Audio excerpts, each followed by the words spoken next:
నా కొడుకు ఏదైనా నా కూతురు దాన్ని తీసుకుంటాడు, తీసుకుని వాడేస్తాడు.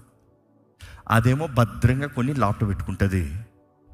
వీడు సుర్రని తీసి మొత్తం వాడేసి పడేస్తాడు.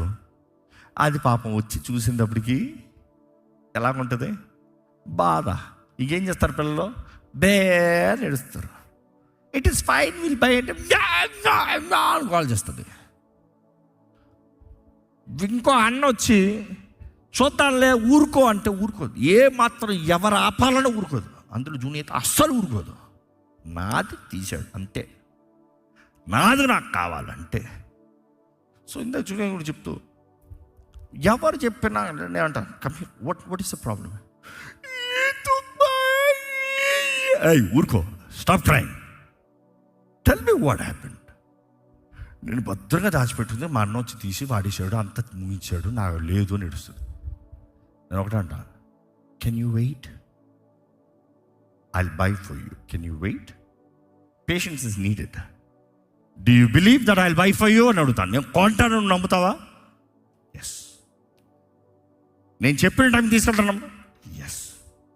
So you believe daddy can buy for you, you believe daddy will give you, daddy ఇస్తానంటే ఇస్తాను, నో అంటే నో, ఎస్ అంటే ఎస్, నమ్ముతావా?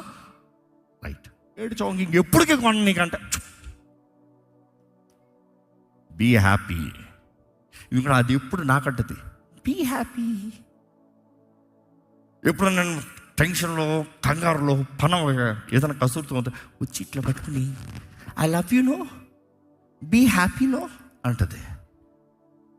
సో అదే డైలాగ్ దాన్ని కొడతా, I love you no, be happy.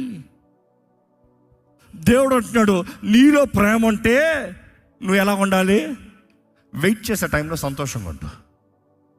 దేవుడు నీ పట్ల, నీ జీవితంలో, ఎందుకంటే నేను నేర్చుకునేది దేవుణ్ణి అధికంగా నా బిడ్డల జీవితంలో చూసి నేర్చుకుంటానండి. ఈ చిన్న చిన్న విషయాల్లో కూడా దేవుని మీద మనసు పెట్టినోడు తప్పకుండా నేర్చుకుంటాను.